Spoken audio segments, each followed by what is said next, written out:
Hi, welcome back to this video series on cryptography. Today I will continue my discussion on quadratic residues and show you more properties of quadratic residues of composite groups. So what I will do is I will try to explain to you how the quadratic residues of Z and star are related to the quadratic residues of the composite numbers P and Q that are multiplied together to form the number n, right? So we have basically n is made of two numbers P and Q, right? This is well known. We talked about it several times. So I'll quickly summarize this. P and Q are odd primes. They are distinct primes, right? So you have n equal to P times Q. And we have our group Z star n, which is made of all numbers that are relatively prime to n and less than n, okay? The question is, if we know an element has a quadratic residue in Z star n, what can you say about the corresponding element in Z star P and or Z star Q? So let's take an example. Let's take a very simple example. I will show you the composite number n to be 21, and we will look into what are the quadratic residues of Z star 21 quickly and compare against Z7 and Z3, okay? Or Z3, Z7 doesn't matter. Okay, so let's do that quickly. I'm going to show you my Python script that we have been playing with, right?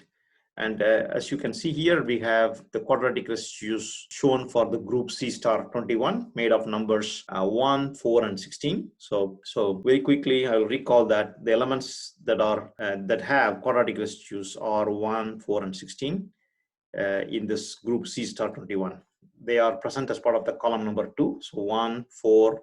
1 can be represented as 1 power 1 or 8 power 1 power 2, or 8 power 2 is same as 1 in 21, right? And 13 power 2 is also 1, and 20 power 2 is also 1, okay? So that all of these are quadratic residues.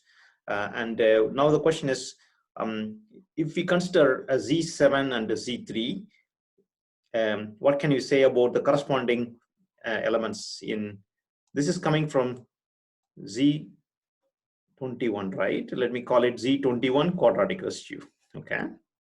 The question now is Z star 21 quadratic residue. The question now is, what can we say about Z7 star quadratic residue and Z3 star quadratic residue? It turned out that there's a nice property that we can figure out quickly. So let's project 1. 1 will remain 1 in Z star 7. 4 will remain 4 because 4 is less than 7. What about 16? 16 doesn't fit in Z star 7. We need to do a mod 7. That means 16 mod 7 is 2. So we'll get a 2 here. All right. What about for 3? For 3, 1 is 1. 4 doesn't fit in 3. So we'll have to find a remainder 1. And 16 doesn't fit in 3. Remainder is 1. All right. So we can now very quickly check whether these elements are quadratic residues or not, right? And I claim they are. 1 is 1 square. 4 is 2 square. But what about 2? And now I will run this program, right, for quadratic residue of 7 to show you even 2 has square root.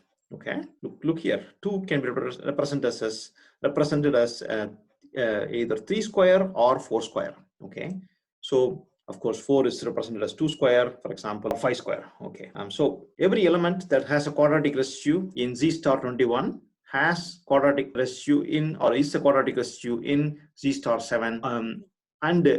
We can do the same when we compare against Z star 3QR, right? All of the elements are 1, therefore they, by default, it's clear that they're all quadratic residues. Okay, so what we observed is a very nice property.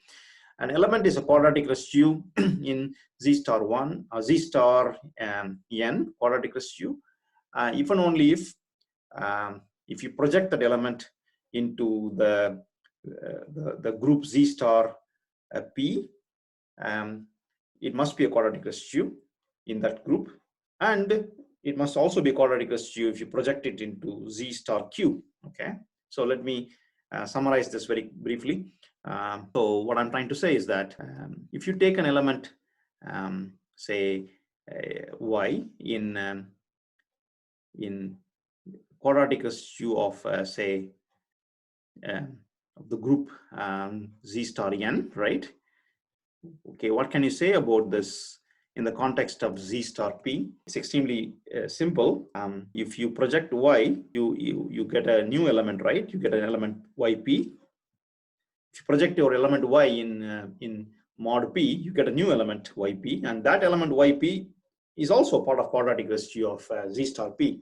Similarly, if you project the Y onto the group Z star Q, that element, the new element YQ, is also part of the quadratic residue of Q star Q. Okay, this is a nice property, and we will need this later when we build the crypto system using quadratic residue or non-quadratic residue. Okay, that's basically one of the important things I would like to tell you. So what you can do with this property is that, suppose you would like to test whether an element is a quadratic residue or not, you can make use of this. If you know the prime factors, you can make use of this to decide.